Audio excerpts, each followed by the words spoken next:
सिंधुदुर्ग जिल्ह्याचे पालकमंत्री हे कार्यात असफल झाले हा दाखला त्यांच्याच भावाने कालच्या ट्विट करून दिलेला आहे. कारण सिंधुदुर्ग जिल्ह्याच्या पालकमंत्र्यांनी एका अनैतिक धंद्यावरती धाड घालून पूर्ण धंदे मी बंद करणार अशापैकी घोषणा करून ते धंदे बंद न झाल्याबाबत ज्या असलेल्या त्यांच्या सत्ताधारी पक्षाच्या आमदारांनी एका दुसऱ्या सत्ताधारी पक्षाच्या सहकार्याने घोषणा केली की या ठिकाणी SP किंवा पोलीस यंत्रणा कोणत्याही प्रकारचं कारवाई करत नाही. याचाच अर्थ पालकमंत्र्यांच्या आदेशाला केराची टोपली दाखवली. तशाच प्रकारची आज या जिल्ह्यामध्ये सर्व राणे कुटुंबाचं राज्य असल्याचं बोललं जातं. खासदार, वडील, पालकमंत्री भाऊ, दुसरे आमदार भाऊ, एवढं असून पण जर ऐकत नसतील आणि जर त्यांचं काय होत नसेल तर खऱ्या अर्थाने हे पालकमंत्री आणि त्याच्या असलेल्या कार्याचं अपयश आहे. सिंधुदुर्ग जिल्ह्याच्या नागरिकांचं नुकसान आहे. अशाच प्रकारचं आज या ठिकाणी पालकमंत्र्यांच्या बाबतीत कणकवलीचे तहसीलदार काल वैभव नाईकांनी तिथे जाऊन आले. वास्तविक पाहता 11वी 12वीचा रिझल्ट निकाल लागल्यानंतर तहसीलदारांनी स्वतःहून त्यामध्ये लक्ष घालून सर्व नागरिकांना किंवा विद्यार्थ्यांना वेळच्या वेळी दाखले मिळाले पाहिजे, वेळच्या वेळी दाखले मिळण्याकरता प्रयत्न केला पाहिजे. पण ते वैभव नाईकांच्या स्टेटमेंटमधून AC मध्ये बसून राहून त्या ठिकाणी असलेल्या मुतारीकडे लोकांना तासनतास उभं करून त्यांना काही कोणती दाखले विलंब होत होता.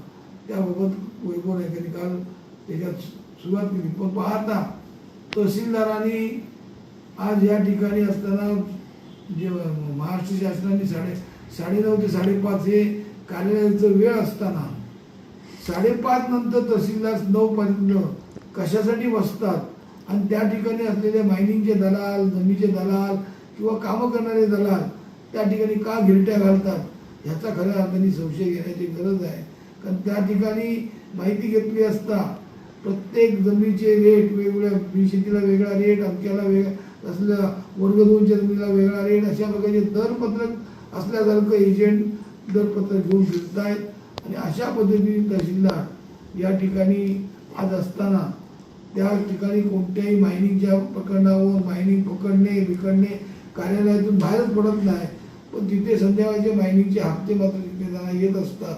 त्यामुळे तहसीलदार आज हेच तहसीलदार परत आता पालकमंत्र्यांच्या पाठीमागे लागून देवगडमध्ये रिक्त झालेल्या पदावर आपण ह्या जिल्ह्यात राहू अशा प्रकारची चर्चा आता जनतेमधून किंवा कार्यकर्त्यांमधून किंवा घराण्यामधून येत आहे.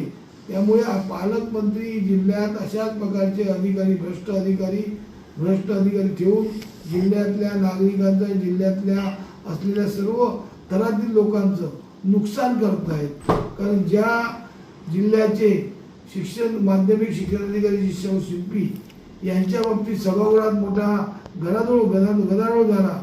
त्या गदारोळानंतर त्यांना सक्तीच्या रजेवर पाठवून चौकशी केल्यानंतर त्या असलेल्या शिक्षण खात्याच्या संचालकांनी परत त्यांना सेवेत घेण्यासाठी जो निकाल दिला याचाच अर्थ मंत्र्यांचं कुठे काही चालत नाही आणि सरकारचं अधिकारी ऐकत नाही हे स्पष्ट झालेलं आहे.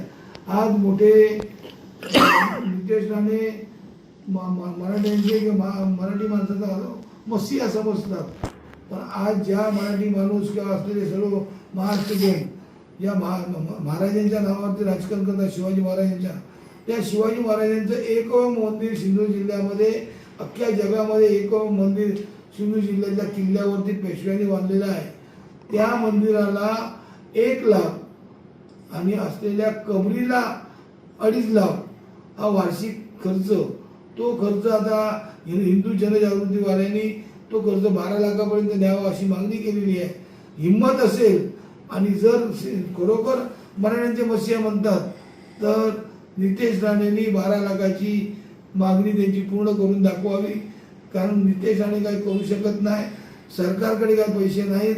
सरकार आणि मोदी सांगतायत की पैसे कमी वापरा, हे कमी करा, ते कमी करा, पण अधिकारी मात्र गाड्या मोठ्या मजेत मिरवत आहेत.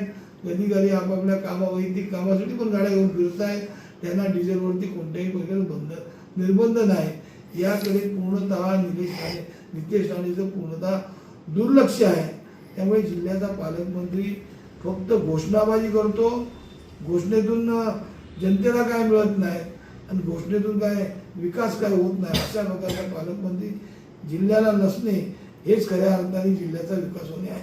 ताज्या बातम्यांसाठी आजच सबस्क्राईब करा आपला Sindhudurg digital news channel. Like करा, शेअर करा, कमेंट करा आणि महत्त्वाचं म्हणजे बेल आयकॉनला क्लिक करा.